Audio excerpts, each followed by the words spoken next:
The problematic prince. Erna chewed on a sweet almond, even as she prepares to put another in her mouth.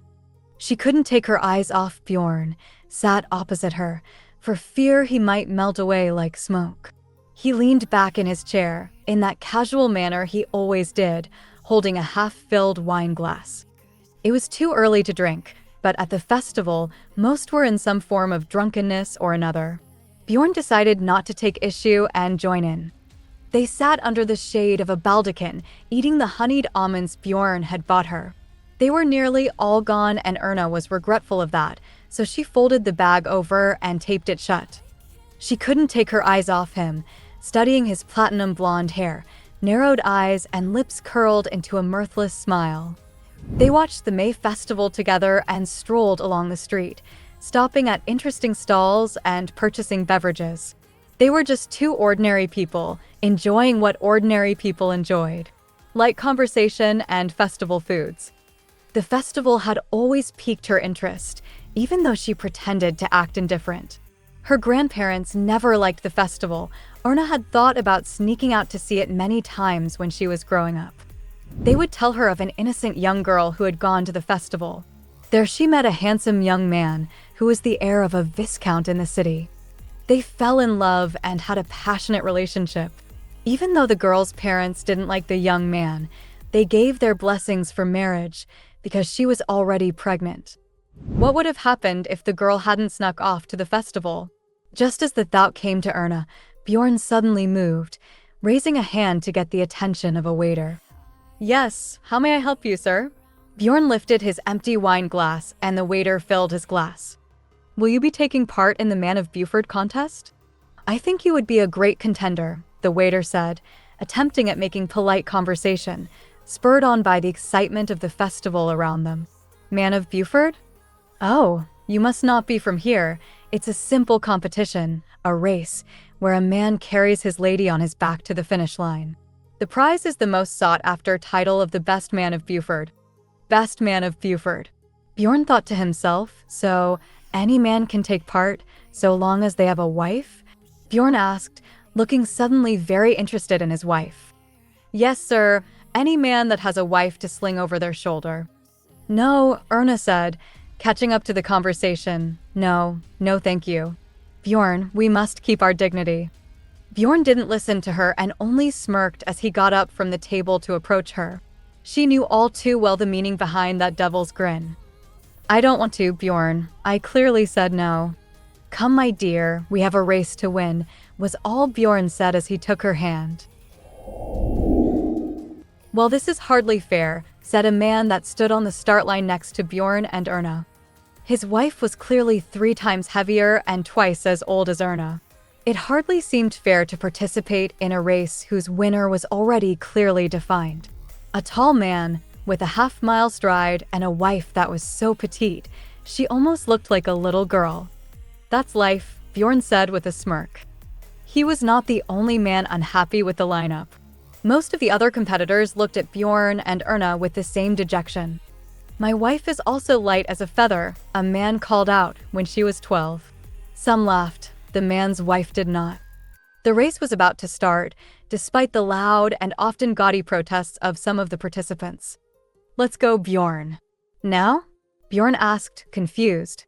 "No, let's go back, all right." Bjorn looked at Erna as he removed his jacket, then his cufflinks, which he tucked into a pocket.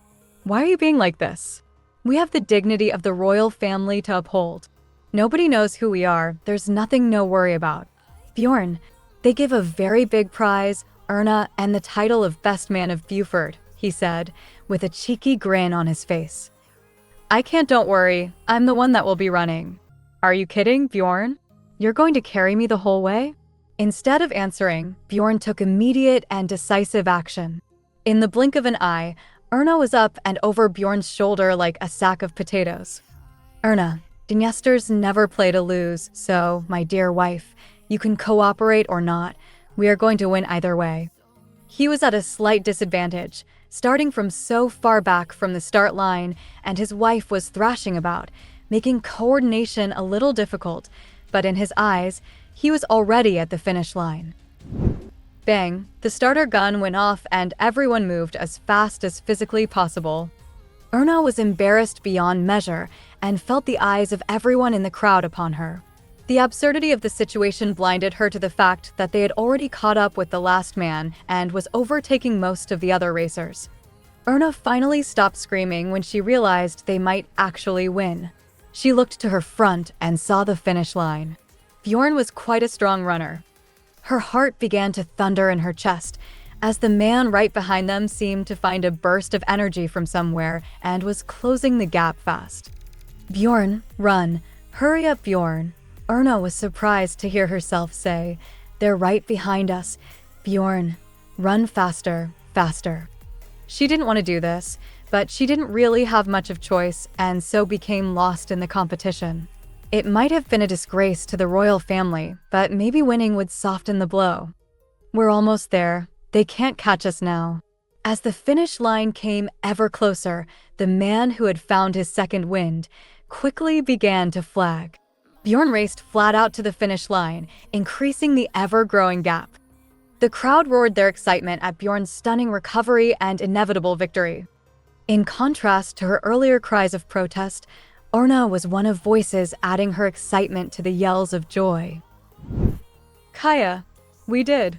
We're first, we won." Erna jumped about in excitement. "You certainly seem excited, now that we've won," Bjorn said with a laugh.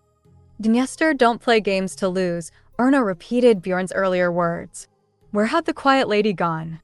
She seemed to steadfast in her decision not to participate. Bjorn smiled cheerfully and spread his arms to take in Erna. High on her win, she rushed headlong into his embrace. It was a bliss that the couple achieved together. Bjorn had amassed a huge pile of harvest for being the best man in Buford. Pumpkins, potatoes, garlic, oats, and wheat. Piled on top of all that were more crates of vegetables and grains that made a pile bigger than Erna's head. Bjorn looked over his winnings with a wide grin. The waiter wasn't lying when he said prize was huge. To top it all off, the crates of Buford's bountiful harvest was elaborately decorated with flowers. The winning couple was honored up on stage to the cheers of the crowd.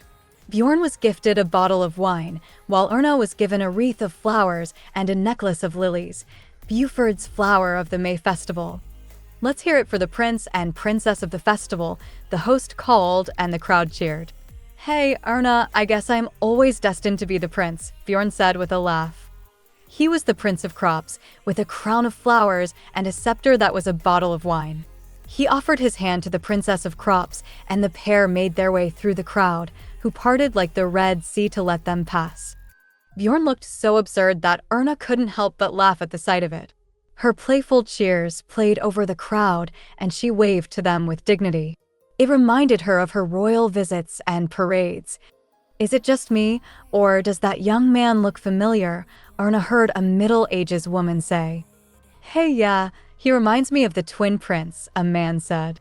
"Ah, silly, you must be drunk already," another woman said.